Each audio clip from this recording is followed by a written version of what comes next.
Hello everyone, कैसे आप सभी लोग। आशा करता हूं आप सभी लोग स्वस्थ एंड मस्त होंगे और आप सभी लोग को मेरा वीडियो बहुत ही पसंद आ रहा होगा। दोस्तों, आज का जो क्लास होगा वो आपका मिशन से रिलेटेड होगा। मिशन 5000 से रिलेटेड है। मिशन 5000 का पार्ट 6 तक रिलीज कर चुका था मैं। आज पार्ट 7 में लेकर आया हूं, जिसमें कंप्यूटर बेसिक के 1 से लेकर 50 क्वेश्चन आज आपको सॉल्व कराए जाएंगे। याद रखिए, मेरी बात को ध्यान से सुनिए। कंप्यूटर बेसिक फंडामेंटल से रिलेटेड, एकदम बेसिक से रिलेटेड लगभग 50 क्वेश्चन आज आपको इंपॉर्टेंट 50 क्वेश्चन सॉल्व कराए जाएंगे। तो क्वेश्चन को बिल्कुल भी मिस मत करिएगा, वीडियो को स्किप मत करिएगा, पूरे वीडियो को ध्यान से देखिए, पढ़िए। ये हर तरह के एग्जाम में आपको मदद देने वाले हैं। तो मेरे साथ पूरे वीडियो में बने रहे। वीडियो पसंद आए तो वीडियो को लाइक कर दे, शेयर करे और मेरे चैनल को सब्सक्राइब कर ले अगर आप इस चैनल पर नए आए हैं तो। चलते अपने इस कंप्यूटर का स्क्रीन पर, जिसमें आपका सामने पहला क्वेश्चन आपको दिख रहा है। पहला क्वेश्चन है, restarting a computer already started is called. अगर आपका कंप्यूटर पहले से स्टार्ट है, ऑलरेडी स्टार्ट है, तो हम अगर कंप्यूटर को रीस्टार्ट करते हैं तो उसको क्या कहेंगे? ठीक है, तो उसको दोस्तों हम लोग कहेंगे वार्म बूटिंग। यानी ऑप्शन ए, अगर कंप्यूटर पहले से ऑन है और उसे आप रीस्टार्ट करते हो तो उसे वार्म बूटिंग कहते हैं। और वही कंप्यूटर अगर शट डाउन रहता है, उसे अगर हम ऑन करते हैं तो उसको कोल्ड बूटिंग कहते हैं। याद रहेगा। तो ऑप्शन ए आपका सही जवाब हो जाएगा। Option A is right answer. Second question है, what is the number of buttons in the mouse. Mouse में कितने बटन होते हैं? तो माउस में जो दोस्तों बटन होते हैं वो 2 और 3 दोनों होते हैं, इसलिए हम लोग राइट आंसर लगाएंगे ऑप्शन डी को। Option D is right answer. Option D इसका सही जवाब हो जाएगा। अगला सवाल है, what is the full name of PNG. यानी पीएनजी का फुल फॉर्म आपसे पूछा जा रहा है। पीएनजी का जो फुल फॉर्म होता है दोस्तों, पोर्टेबल नेटवर्क ग्राफिक्स होता है। इसका राइट आंसर हो जाएगा option A. Option A is right answer. याद रखेंगे, पीएनजी का फुल फॉर्म होगा पोर्टेबल नेटवर्क ग्राफिक्स। आप नीचे आंसर देख भी सकते हैं, नीचे आंसर मैंने लिखा हुआ है। अगला सवाल है, किलो बाइट्स मेक 1 मेगाबाइट्स। कितने किलो बाइट्स बराबर 1 मेगाबाइट्स होता है? किलो बाइट का मतलब मैं बता दूं केबी, और मेगाबाइट्स का मतलब होता है एमबी। अगर मैं इसको और डीपली एक्सप्लेन करूं तो मैं बता दूं कि 1 बीट हमारी कंप्यूटर की सबसे छोटी इकाई होती है, यानी मेमोरी की सबसे छोटी इकाई बीट होती है। तो 1 बीट बराबर होता है 0 या 1। याद रखिएगा, 1 बीट बराबर क्या होगा? 0 या 1 होगा। वहीं अगर मैं कर दूं 4 बीट्स बराबर 4 बीट्स बराबर होता है 1 निब्बल। 1 निब्बल हो जाएगा। ठीक है, NIBBLE। वहीं अगर मैं बात कर दूं 8 बीट्स बराबर, 8 बीट्स के बराबर मैं बात कर दूं, 8 बीट्स के बराबर क्या होगा? 1 बाइट हो जाएगा। 1 बाइट, BYT। मैं माउस से लिख रहा हूं इसलिए हैंडराइटिंग थोड़ा इग्नोर करिएगा आप लोग। ठीक है, 8 बीट्स बराबर 1 बाइट। लेकिन वही बात कर दिया जाए कि 10-24 बाइट्स बराबर, यहां से कहानी बदल जाती है। जस्ट 10-24 बाइट्स बराबर BYTS 1 KB होता है। 1 KB होता है। और वहीं 10-24 KB बराबर 1 MB होता है। ये 10-24 का क्रम जाएगा, याद रखिएगा दोस्तों।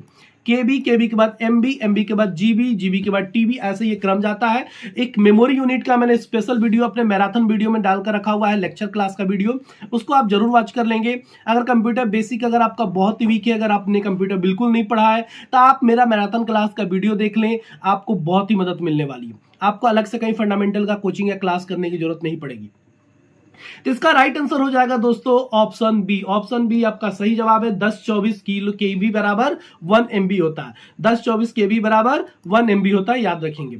अगला सवाल आपका आता है। अगला सवाल है, blink nap on computer monitor is called. यानी जो ब्लिंक होता है nap on computer monitor is called, तो उसको क्या कहते हैं? तो इसका राइट आंसर हो जाएगा दोस्तों कर्सर। दोस्तों, तो ब्लिंक नैप कर रहा है, ब्लिंक या nap on monitor computer monitor is called. यानी कंप्यूटर मॉनिटर पे जो ब्लिंक होता है, ब्लिंकिंग या ब्लिंक किसको कहते हैं? तो कर्सर को हम लोग कंप्यूटर मॉनिटर पे कहते हैं ब्लिंक। तो ऑप्शन बी इसका सही जवाब हो जाएगा। Option B is right answer. अगला सवाल अपना है 6 नंबर का सवाल कर रहा है कि the size of virtual memory depends on.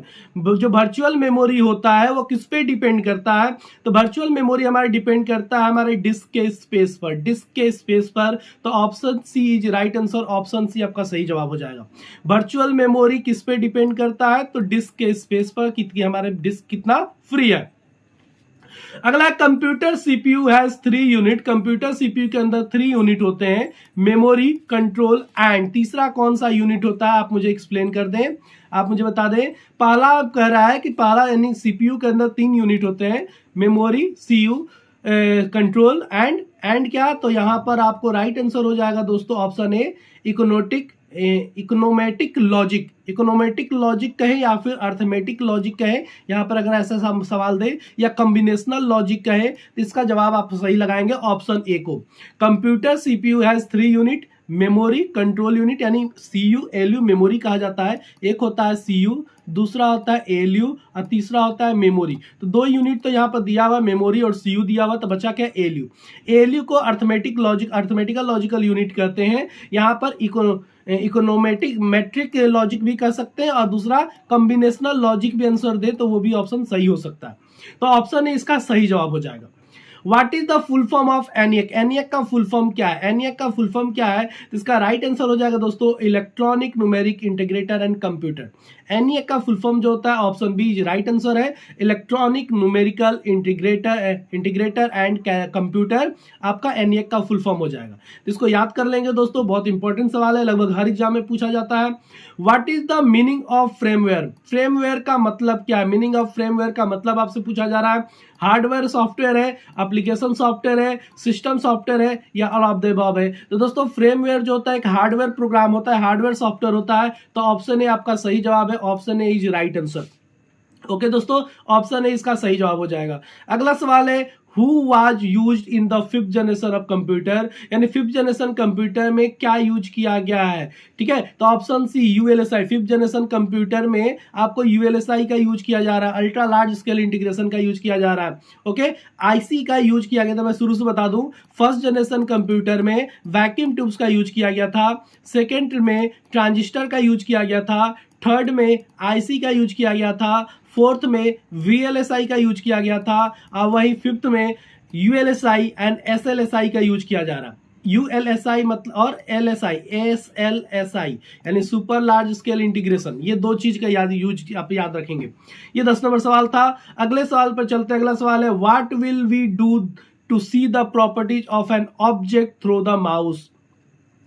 तो आप किसी भी ऑब्जेक्ट के प्रॉपर्टीज को देखने के लिए माउस से आप क्या करेंगे? तो यहाँ पर ऑप्शन हो जाएगा दोस्तों, राइट क्लिक करेंगे। किसी भी ऑब्जेक्ट के अगर प्रॉपर्टीज को देखना है माउस के थ्रू, तो आप क्या करेंगे? माउस का राइट बटन प्रेस करेंगे, राइट क्लिक करेंगे। तो ऑप्शन डी आपका सही जवाब हो जाएगा, राइट क्लिक। ओके दोस्तों, अगले सवाल पे चलते हैं।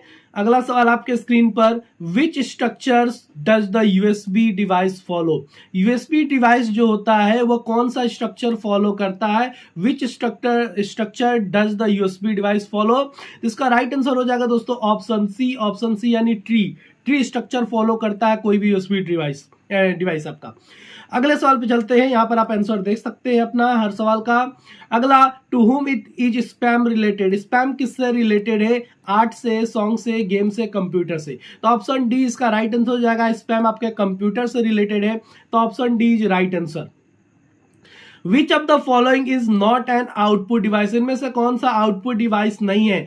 Plotter, CRT monitor, earphones, digital camera? तो दोस्तों मैं आपको बता दूं, प्लोटर एक तरह का प्रिंटर ही होता है जो वेक्टर ग्राफिक्स, बड़े बड़े डायग्राम्स को प्रिंट करने के लिए होता है।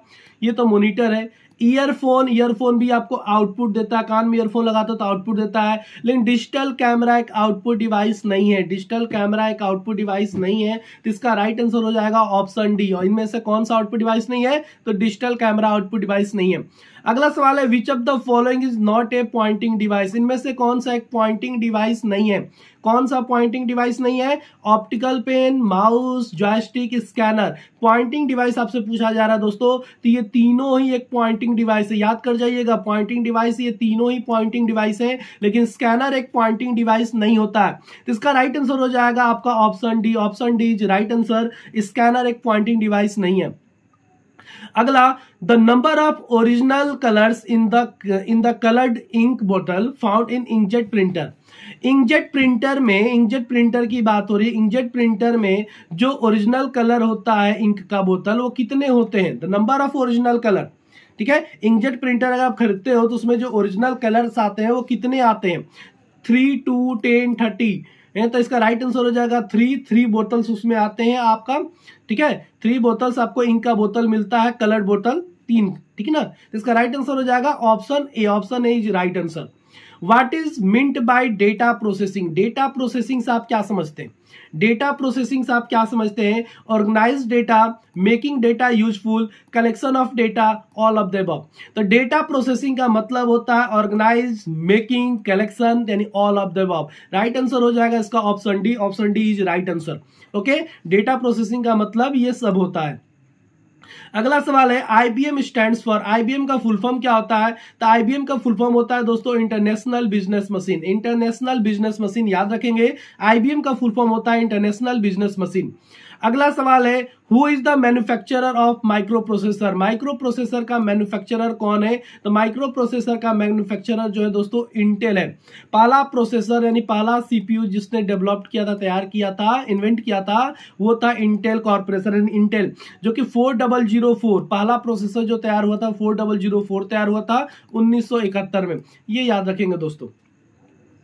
अगला सवाल आता है, अगला सवाल MP3 इज। MP3 क्या है? माउस है, प्रिंटर है, साउंड फॉर्मेट है या मोबाइल फोन है? तो MP3 दोस्तों एक साउंड फॉर्मेट होता है, साउंड फॉर्मेट होता है, इसलिए option C is right answer. Option C आपका सही जवाब हो जाएगा।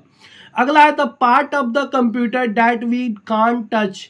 कंप्यूटर के वो पार्ट जिसे आप टच नहीं कर सकते उसको क्या कहते हैं? तो जिसे हम टच नहीं कर सकते वो सॉफ्टवेयर होता है दोस्तों। तो option C is right answer. Option C आपका सही जवाब हो जाएगा, सॉफ्टवेयर।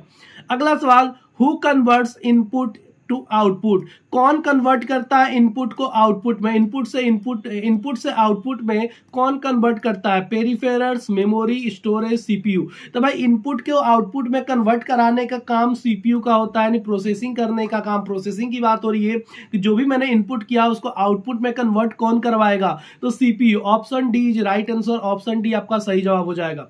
अगला सवाल है फ्रेमवेयर इज। फ्रेमवेयर क्या है? तो फ्रेमवेयर दोस्तों होता है किस लिए? Damage the computer. कंप्यूटर को डैमेज करने के लिए नहीं दोस्तों।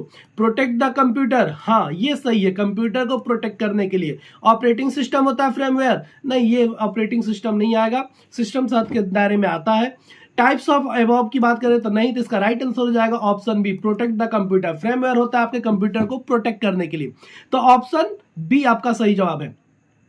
अगला reusable optical storage will be abbreviated. इसका राइट आंसर हो जाएगा दोस्तों RW यानी रीराइटेबल। यानी कह रहे कि कौन सा ऑप्टिकल स्टोरेज डिस्क जो होता है जिसको आप रीयूज कर सकते हो, दोबारा यूज कर सकते हो। लगभग जितने भी ऑप्टिकल डिस्क जैसे CD और DVD आते हैं वो रीराइटेबल नहीं होते हैं, ठीक है, यानी वो वंस टाइम रिकॉर्डेबल होते हैं, रीड ओनली होते हैं, एक बार उसमें आप डेटा लिख सकते हैं, दोबारा नहीं लिख सकते हैं।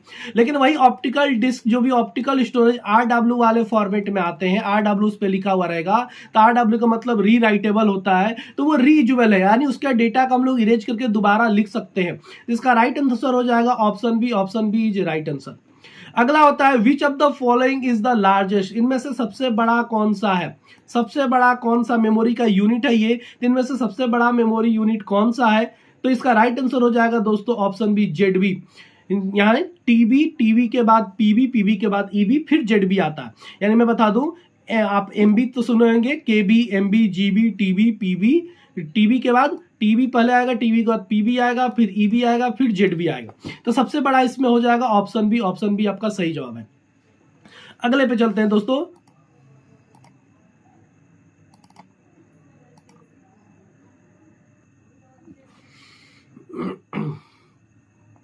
अगले सवाल पे चलते हैं दोस्तों। अगला सवाल है which type of software storage device does a USB pen drive belongs to. यानी जो USB पेन ड्राइव होता है वो किस तरह का स्टोरेज डिवाइस होता है? यानी which types of storage device USB pen drive belong to? Secondary, primary, both और नॉन। तो पेन ड्राइव जो होता है दोस्तों, USB पेन ड्राइव जो होता है वो सेकेंडरी मेमोरी यानी सेकेंडरी डिवाइस, स्टोरेज डिवाइस होता है। तो इसका राइट आंसर हो जाएगा option A. Option A is right answer. याद रखिएगा जो मेमोरी हमारा होता है वो दो तरह का होता है, एक प्राइमरी होता है तो एक सेकेंडरी होता है। इस पे भी मैंने स्पेशल लेक्चर दिया हुआ है अपने मैराथन क्लास के वीडियो में। मेरा लगभग 5-6 वीडियो होगा सिर्फ मैराथन क्लास का, पूरे फंडामेंटल का, तो आप उसे जरूर वॉच कर लें, इससे आपको बहुत ही बेनिफिट होने वाला है। ये सारे सवालों का जवाब आप इजीली दे सकते हैं दोस्तों। तो मैं बात करूंगा USB पेन ड्राइव के प्राइमरी और सेकेंडरी मेमोरी होता है। हमारे दो तरह के मेमोरी होते हैं, प्राइमरी एंड सेकेंडरी। तो प्राइमरी में रैम एंड रोम आ जाता है। प्राइमरी में क्या आता है? रैम एंड रोम आता है। वहीं सेकेंडरी की बात करें तो इसको मैंने और डीपली एक्सप्लेन किया, लेकिन मैं यहाँ पर नॉर्मल बता देता हूँ। सेकेंडरी में आपके हो जाते हैं hard disk, pen drive, floppy disk, magnetic disk, ठीक ना, मैग्नेटिक टेप, फिर से मेमोरी कार्ड, सीडी, डीवीडी, ये सारे सेकेंडरी में आ जाएंगे। इसका राइट आंसर हो जाएगा option A. Option A is right answer. अगला सवाल दोस्तों, एक group of bits is called, एक ग्रुप ऑफ बिट्स, अभी मैंने कुछ देर पहले ऊपर एक्सप्लेन किया था बीट बाइट्स के बारे में, इसमें आपको इसका राइट आंसर क्या लगाओगे, group of bits is called byte. दोस्तों यहां पर बाइट्स हम लोग बोलेंगे, ठीक है, रिकॉर्ड नहीं, वर्ड नहीं, निबल भी हो सकता है कि ग्रुप ऑफ बिट्स बोल रहा है तो निबल भी हो सकता है, लेकिन इसका राइट आंसर हम लोग लगाएंगे यहां पर बाइट्स, ठीक है। ऑप्शन सी आपका सही जवाब हो जाएगा। अगला, which of the following keys erase the letter to the left of the cursor, इनमें से कौन सा की आप प्रेस करेंगे तो वो आपके, यानी कौन सा की आप यूज करेंगे लेटर को इरेज करने के लिए, लेटर को इरेज करने के लिए लेफ्ट ऑफ द कर्सर। जैसे मान लो मेरा कर्सर यहां पर है, अब मुझे लेफ्ट साइड के डेटा को इरेज करना है तो मैं कौन सा की यूज करूंगा इनमें से, space bar, delete key, back space, none of the above. तो राइट आंसर हो जाएगा दोस्तों back space. Option C is right answer. हम लोग बैक स्पेस का यूज करेंगे। मेरा कर्सर अगर यहां पर है और मुझे लेफ्ट साइड के डेटा को इरेज करना है तो बैक स्पेस की यूज करेंगे, वहीं अगर राइट साइड के डेटा को इरेज करना होता तो डिलीट बटन का हम लोग यूज करते हैं। इसका जवाब हो जाएगा ऑप्शन सी। ऑप्शन सी आपका सही जवाब है। अगले सवाल पे चलते हैं।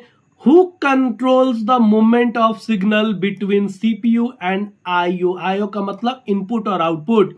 कह रहा है कि कौन कंट्रोल करता है सिग्नल्स को, सीपीयू से आईओ के बीच में जो सिग्नल मूवमेंट होते हैं उसको कौन कंट्रोल करता है, ALU, CU, memory unit, none. तो मैं बता दूं कंट्रोल यूनिट। दोस्तों कंट्रोल यूनिट का काम ही होता है कंट्रोल करना, ठीक है। तो ऑप्शन बी इसका सही जवाब हो जाएगा, कंट्रोल यूनिट। Option B. जब भी कोई चीज कंट्रोलिंग की बात हो वहां सीपीयू सीयू का ऑप्शन दिया हो तो सीयू ही अक्सर आपका जवाब सही होगा दोस्तों, ठीक है। सीयू का काम क्या होता है, कंट्रोल करना। हमारे कंप्यूटर के हर इक्विपमेंट को, हर डिवाइस को, हर इंस्ट्रक्शंस को यही कंट्रोल करता है, ठीक है। तो कह रहा है कि मूवमेंट ऑफ द सिग्नल, जो हमारा सिग्नल मूव होता है सीपीयू से और आईओ के पास, इनपुट और आउटपुट डिवाइस के पास, तो वो किसके माध्यम से होता है, तो सीयू के माध्यम से होता है। तो option B is right answer. Monitor is there, monitor is there, storage device, output device, processing device, input device. अब ये तो बच्चों को पता है दोस्तों कि आउटपुट डिवाइस, मॉनिटर क्या है तो एक आउटपुट डिवाइस है। Option B is right answer. अगला, the recycle bin is configured automatically so that is be able to store data of your computer hard disk. कह रहा है कि recycle bin is configured automatic so that it is able to store, यानी recycle bin automatically कितना configure होता है data को store करने का, कंप्यूटर के हार्ड डिस्क के डेटा को। तो दोस्तों ऑप्शन सी आपका सही जवाब हो जाएगा 5%। 5% यानी जो हमारा हार्ड डिस्क होता है, हार्ड डिस्क का जितना डेटा होता है उसका 5% का डेटा रिसाइकल बिन स्टोर कर सकता है ऑटोमेटिकली। ओके दोस्तों, the recycle bin is configured automatically so that it is able to store 5% data of your computer's hard disk. Okay, तो option C is right answer. इसका right answer हो जाएगा option C. Which of the following symbol is used by hexadecimal number system? इनमें से कौन सा system hexadecimal number system के लिए यूज में आता है, प्रयोग में किया जाता है। तो हेक्साडेसिमल के लिए दोस्तों जो सिंबल्स यूज होते हैं 0 to 9 A to F number होते हैं। इसका राइट आंसर हो जाएगा option B. Option B is right answer. Hexadecimal के लिए जो सिंबल्स यूज किए जाते हैं 0 to 9 A to F के लिए A to F यूज होता है, जिसमें 16 डिजिट्स होते हैं दोस्तों, 16 डिजिट्स हेक्साडेसिमल में। तो ऑप्शन बी इसका राइट आंसर हो जाएगा।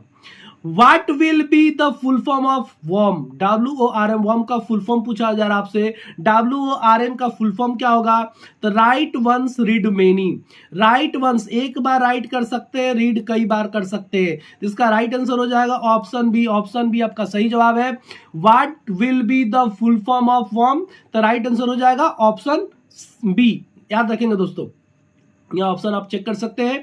अगला सवाल, हु डिस्कवर्ड ब्लूटूथ? ब्लूटूथ को किसने डिस्कवर किया, किसने इन्वेंट किया था? तो ऑप्शन डी इसका सही जवाब हो जाएगा दोस्तों, जैप हार्टसन, ठीक है। इरिस्कॉन के इसको कहते हैं। ऑप्शन डी इसका सही जवाब हो जाएगा। ब्लूटूथ का इन्वेंशन किसने किया था, हार्टसन ने। Okay, option D is right answer.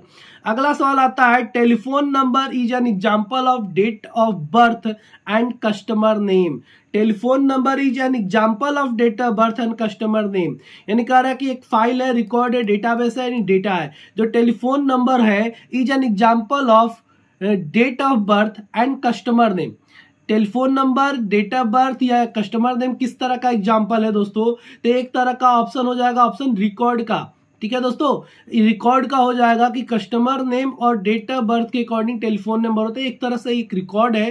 Telephone number is an example of date of birth and customer name. Okay, तो ऑप्शन बी यानी रिकॉर्ड, ए रिकॉर्ड हो जाएगा, ए नेम ए रिकॉर्ड।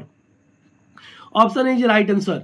अगला सवाल है, who was used in the third generation of computer. अभी मैंने कुछ देर पहले बताया आपको कि थर्ड जनरेशन कंप्यूटर में क्या यूज किया गया। तो थर्ड जनरेशन में दोस्तों आपको आईसी का यूज किया गया है, इंटीग्रेटेड सर्किट का। तो option C is right answer. First generation में वैक्यूम ट्यूब, सेकेंड में ट्रांजिस्टर, थर्ड में इंटीग्रेटेड सर्किट यानी आईसी, फोर्थ में वीएलएसआई, फिफ्थ में यूएलएसआई एंड एसएलएसआई। तो option C is right answer. अगला सवाल है, the quality of the printer depends on how many dash are use to print the image. तो जो प्रिंटर की क्वालिटी होती है वो किस पे डिपेंड करती है दोस्तों? हमारा जो प्रिंटर की क्वालिटी होती है किस पे डिपेंड करता है? तो ऑप्शन बी डीपीआई पे दोस्तों। DPI is right answer. DPI मतलब डॉट पर इंच, यहाँ पर डीपीआई हो जाएगा। डीपीआई पे डिपेंड करता है कि आपका पिक्चर की क्वालिटी कैसा होगा, यानी जो प्रिंट करेंगे तो प्रिंट की क्वालिटी कैसा होगा, ये डीपीआई पे डिपेंड करेगा। अगला सवाल, विच of the following is a permanent memory. इनमें से कौन सा परमानेंट मेमोरी है? तो दोस्तों विच of the following is a permanent memory, इनमें से कौन सा परमानेंट मेमोरी है? तो दोस्तों ये सवाल थोड़ा गलत है, यहां पर हो जाएगा विच of the following is not a permanent memory. Not यहां पर लगेगा, नॉट ए परमानेंट मेमोरी। यहां पर टाइपिंग में एक पे छूट गया था, नॉट ए परमानेंट। इनमें से कौन सा परमानेंट मेमोरी नहीं है? तो परमानेंट मेमोरी कौन सा नहीं है? तो रैम एक परमानेंट मेमोरी नहीं, टेम्पोररी मेमोरी होता है। तो option B is right answer. Option B आपका सही जवाब हो जाएगा। अगला सवाल है, which of the following is not an example of hardware. इनमें से कौन सा हार्डवेयर का एग्जाम्पल नहीं है? हार्डवेयर पूछ रहा है दोस्तों, माउस, प्रिंटर, मॉनिटर एक हार्डवेयर होता है, लेकिन ऑपरेटिंग सिस्टम एक सॉफ्टवेयर होता है। तो ऑप्शन बी आपका सही जवाब हो जाएगा। Option B is right answer.